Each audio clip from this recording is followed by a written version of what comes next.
प्रिय विद्यार्थी, कैसे हैं आप सब। आप सभी का स्वागत है आपके अपने YouTube चैनल V2 एकेडमी में। तो प्यारे विद्यार्थी, आज की इस वीडियो पे हम आपको कोविड-19 पर निबंध लिखना बताएंगे। जैसा कि आप जानते हो, यदि आप चाहे क्लास 9, 10th, 11, 12 किसी भी क्लास में हो, आपके जो एग्जाम में इंग्लिश के पेपर में कोविड-19 का निबंध जरूर पूछा जाता है। यदि आप इस प्रश्न की तैयारी कर लेते हैं तो आपका 7 या 10 नंबर का प्रश्न पक्का हो जाता बन जाता है, क्योंकि यह प्रश्न 7 नंबर या 10 नंबर के अंतर्गत ये प्रश्न आपको देखने को मिलते हैं।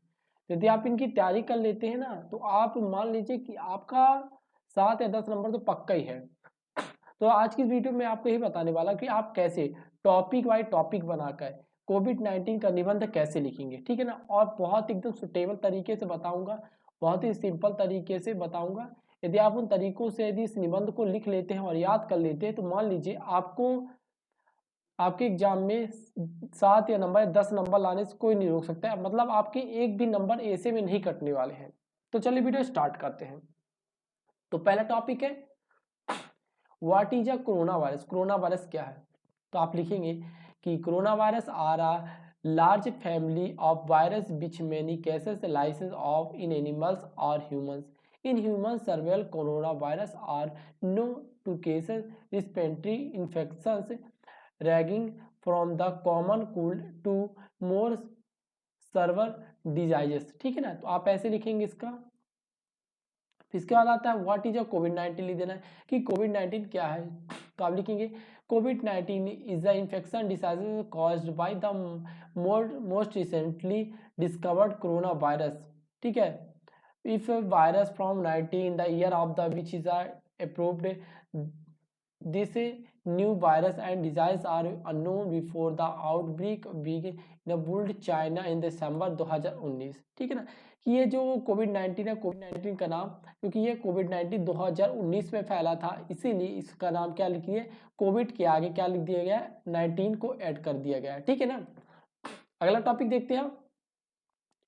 What are the symptoms of कोविड-19। तो आप लिखना है the most common symptoms of कोविड-19 ऑफ और fever, threads and dry cough in more severe cases infections are. तो बताना है कि कोविड-19 के इन्फेक्शन में क्या होता है, सर्दी आती है, खांसी बुखार हो जाता है, ठीक है ना, और सिर में दर्द होने लगता है। ऐसे वाले केसेस जब देखने को मिलते हैं तो आप वो कोविड-19 के लक्षण होते हैं, आपको इस टॉपिक पे लिखना है। फिर अगला टॉपिक आपका है, is there a vaccine, drugs और ट्रीटमेंट फॉर कोविड-19। मतलब किसे बोला गया कि जो कोविड-19 के ट्रीटमेंट में है, तो हम वैक्सीन के द्वारा और ड्रग्स के द्वारा कोविड-19 का ट्रीटमेंट कर सकते हैं। तो आपको लिखना है no at to date there is no vaccine and no scientific antivirus medicine to prevent और थ्रेट टू कोविड-19। However, those affected should receive a case to reliance symptoms. ठीक है ना। तो बताना है कि उस समय कोई दवाई वाई नहीं बन पाई थी वैक्सीन, लेकिन अब तो वैक्सीन उपलब्ध हो गई है।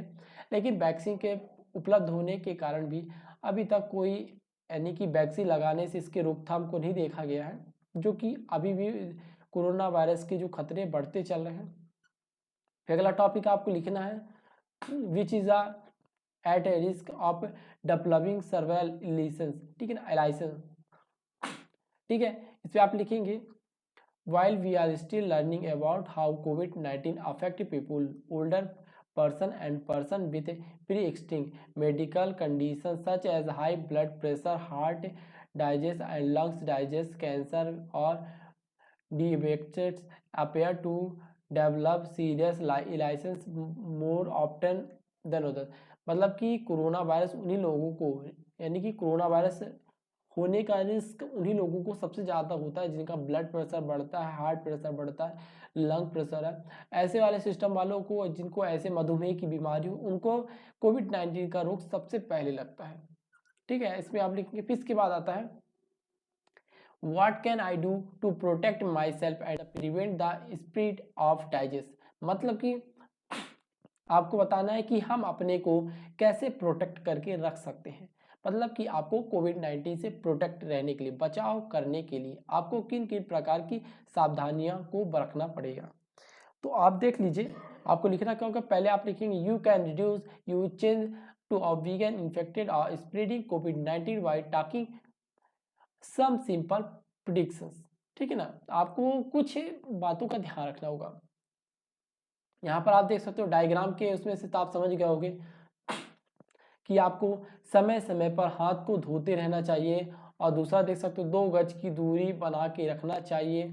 ठीक है ना, और तीसरा आप देख सकते हो अपने हाथ से अपने चेहरे को नहीं छूना चाहिए, और नेक्स्ट है हमें एक दूसरे के संपर्क के मतलब एक दूसरे से हाथ नहीं मिलाना चाहिए। तो आप देख सकते 1 2 3 4 4 इंस्ट्रक्शन दे गए। तो चलिए हम इसको पढ़ के देख लेते हैं कि इनके इंस्ट्रक्शंस के बारे में कैसे लिखा गया है।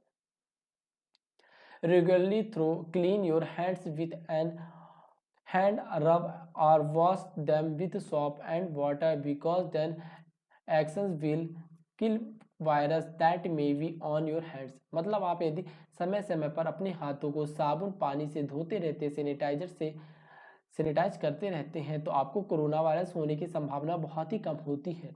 नेक्स्ट है keep a safe distance of a last 1 metre 3 feet from a people the virus is contact the saliva depositors and they can be transmitted by breathing at close range, particularly when they cause sneeze and have fever। मतलब कि आपको एक दूसरे के संपर्क में कभी, मतलब ये इसके बारे में टॉपिक में कहा गया कि यदि आपको, हाँ, और इसके बारे में भी कहा गया कि आपको हमेशा 1 मीटर 3 मीटर की 3 फीट की दूरी बनाकर रहना चाहिए, और समय समय पर अपने हाथों को क्लीन करते रहना चाहिए। नेक्स्ट है about touching eyes, nose and mouth, because hand touch many surface and can pick up virus once connected hands, and can transfer the virus to your eyes, nose or mouth from there virus can enter the body and can make you sick। मतलब कि यदि आप अपने हाथों से अपने चेहरे को छूते हैं, तो आप जानते हो कि हाथ जो आप हाथों से किन किन जगह को स्पर्श करते रहते हो। ठीक है ना, तो हाथ को जब आप किसी चीज़ से टच करते हो तो कोरोना वायरस आपके जो बैक वायरस होता है वो आपके हाथों में चला जाता है। तो आपके हाथों में चला जाता है, तो यदि आप चेहरों पे टच करते हो तो आपके नाक या मुंह के माध्यम से आपके बॉडी के अंदर चल जाता है, जिससे आप इन्फेक्शन हो सकते हैं। तो आपको ये कभी भी नहीं करना है। ठीक है ना, और ये 2 टॉपिक है। ठीक है ना, तो अब इन 2 टॉपिक को भी लिख लीजिएगा कि कभी आपको हैंड अवॉइड शॉकिंग हैंड से, मतलब आप कभी किसी से हाथ नहीं मिलाना चाहिए। ठीक है ना, this reason mentioned above stay at the home, मतलब आपको कभी किसी से हाथ नहीं मिलाना चाहिए, कभी चेहरों को छूना नहीं चाहिए, 2 गज की दूरी बना कर रहना चाहिए। ठीक है ना, और ज़्यादा से ज़्यादा करें कि लोगों के संपर्क में रहना चाहिए। तो इस प्रकार आपको अपने एग्जाम में कोविड-19 का ऐसे लिखना होगा, और इसी प्रकार आप सभी को एकदम क्लीन और साफ एकदम लिखना है, तभी आप पूरे के पूरे नंबर अपने एग्जाम में प्राप्त कर सकते हो। ठीक है ना, तो आपको इसी प्रकार लिखना होगा, और आपके पास जितने भी सोशल मीडिया ग्रुप हो, उन सोशल मीडिया ग्रुप में इस वीडियो को ज़्यादा से ज़्यादा शेयर करेंगे, ताकि सभी को कोविड-19 के बारे में पता चले, और ऐसे कैसे लिखा जाता उनको भी पता चल सके।